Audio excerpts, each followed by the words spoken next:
Right, so I'm going to talk about Unit 1 and do some just quick general revision. First of all, you need to know about microscopes. And there are two types of microscope. The light microscope that we used in class and the electron microscope, which we don't use in class because they're huge. The light obviously uses light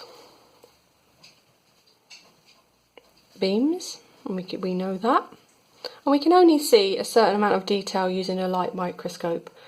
The second type is an electron microscope, which uses electrons, fires electrons at an object.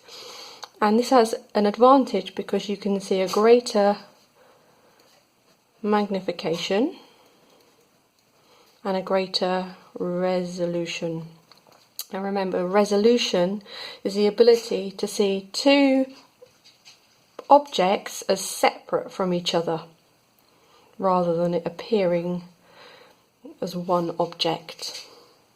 We can see things like ribosomes and mitochondria with an electron microscope, but we can't see them with a light microscope because they're just too small. We can see up to about 2 million times magnification in an electron microscope.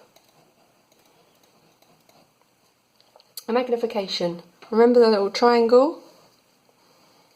I am. So we've got image size, actual size, and magnification. So if I wanted to know the actual size of something, the actual size, the image size. In other words, if we actually physically were to measure, let's say I've got a cell there, a picture, an image of a cell, if I was to actually measure it with a ruler, and we generally will not use centimetres, we like to use millimetres. And we'll look at the units of measurement in a minute. So don't use centimetres when you're measuring, use millimetres when you're measuring a picture, for example, of a cell. That would be the image size. So the actual size is the image size. This is dividing line divided by magnification. And you'd be given magnification. So perhaps I've got a picture of a cell. I can measure it with my ruler to get the image size, and perhaps the magnification might say times 400, for example. Units of measurement. Well, remember these are all fractions of a metre. So we start off with a metre, and a metre is really no good for us if we're measuring small things. 1,000th of a metre is a millimetre. This is why we like to measure things in millimetres, not centimetres, because it doesn't form part of this sequence of numbers. 1,000th of a millimetre is a micrometre. 1,000th of a micrometre is a nanometre. And 1,000th of a nanometre is a picometre. So if you've got something that is, say, let's say we've got 20 millimetres, and we wanted to know how many micrometres is 20 millimetres. If we're going to go this way, if we're going to convert millimetres to micrometres or micrometres to nanometres, we have to multiply it by 1,000. If we want to go the other way, so hang on a minute, on this one, if we've got 20 millimetres and we want to know how many micrometres, we do 20 times 1,000. 1, 2, 3, 4 zeros. So we're saying that in 20 millimetres, there's 20,000 micrometres. Perhaps you want to know it the other way. Maybe we've got, say, 42 nanometres. And we want to know how many micrometres that is. Well, if we go the other way, we've got nanometres. We want to get it to micrometres, we need to divide it by 1,000. So there's my 42. We want to divide it by 1,000. 1, 2, 3. Okay, so it'll be 0.042 micrometers. You can do it with a calculator if you can't do it like that, but you should be able to move the decimal place back.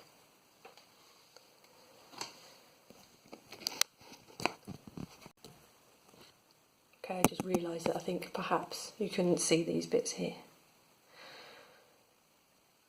Okay, we have a little bit about standard form as well. So I'll just do my standard form here.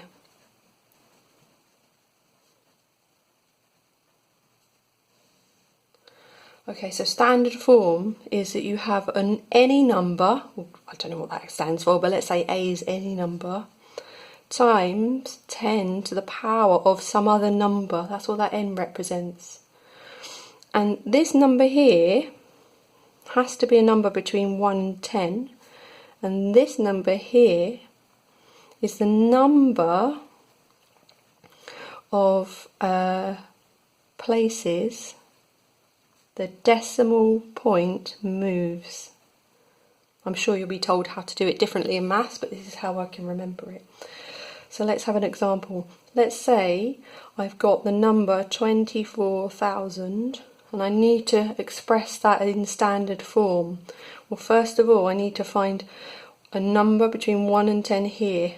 And I can go back and I can say, okay, my number between 1 and 10 would be, it can't be 24, so I'll move the decimal place back here.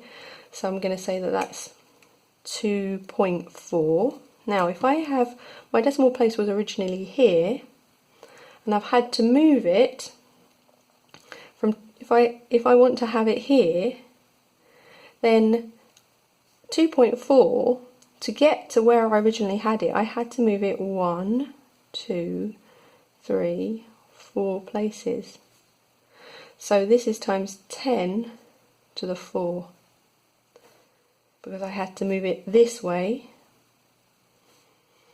in order to get back to my original number, and so that's a positive number here. If I'd had to move it that way, this would be a negative number. So my example could be, let's say I've got 0.00052, and I want to express that in standard form. Well, then the number between 1 and 10 I can have, I look at 52, I have to make that a 5.2, 5.2. There's my point. In order to get back to the original, I had to go 1, 2, 3, 4. So that's times 10. Now I had to go this way, so that's to the minus 4. And that's standard form. Okay. You have to know about the structure of cells. So we've got plant cells, animal cells and bacterial cells. You should really already know this, so I'm going to do this very, very quickly. Here we've got a cell wall, cytoplasm, cell membrane. Here we've got mitochondria. Remember, mitochondria carry out respiration, aerobic respiration. There's a vacuole here that contains cell sap. This is meant to be the nucleus. And if this cell was in part of the green part of a plant, the green bit here would be chloroplast. Animal cell. Well, they don't have a cell wall, they still have a cell membrane. Nucleus. Mitochondria. Remember, you can't see mitochondria in a light microscope. I missed it out on the other one, but there's a ribosome. They assemble proteins. That's another topic for later on. There's our ribosome there. Now these two types of cells are called eukaryotes or eukaryotic. And that's because they have what we call membrane bound organelles. Most specifically, they have a proper nucleus. We contrast that to the bacterial cells, and these are called prokaryotic.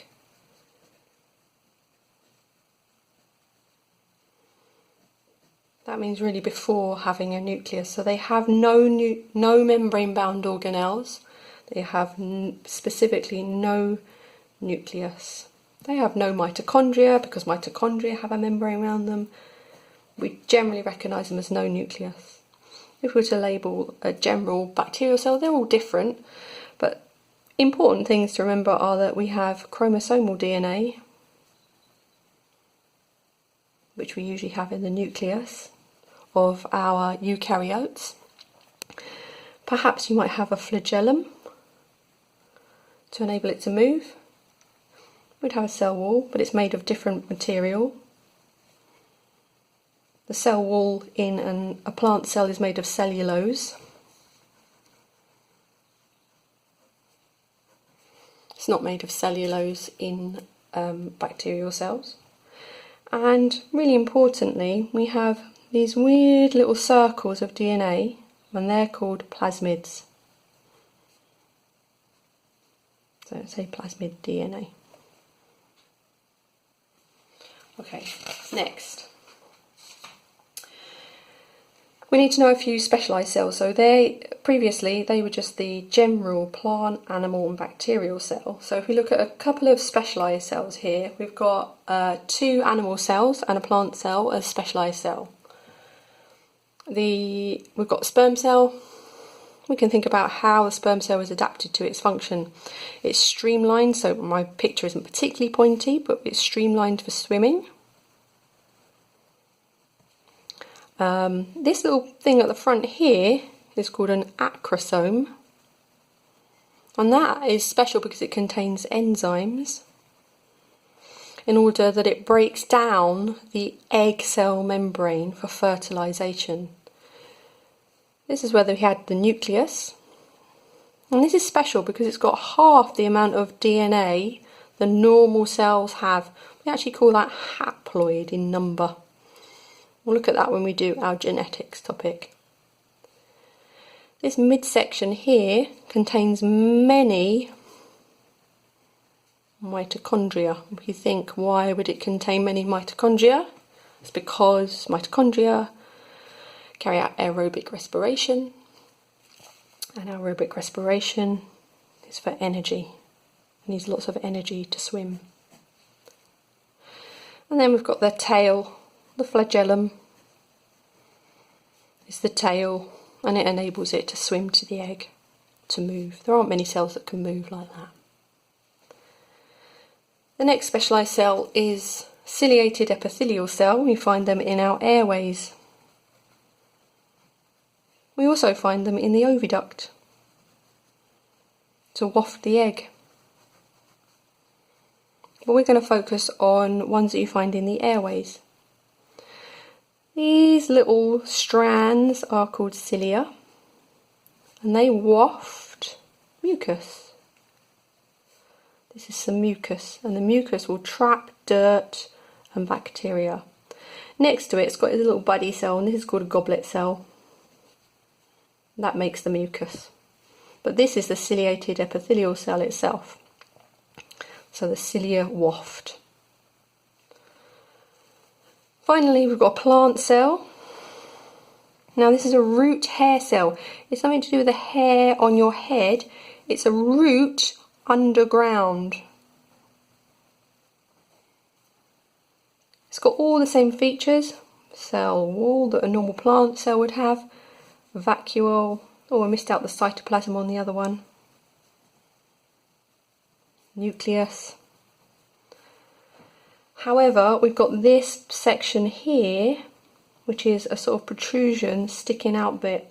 And because it's got that sticking out bit, it gives it a really large surface area. And we have a large surface area, so we can have more absorption of water into the plant from the soil.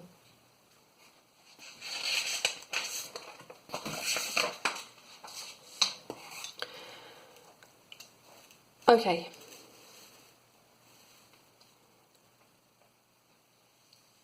We're going to start food tests on another video.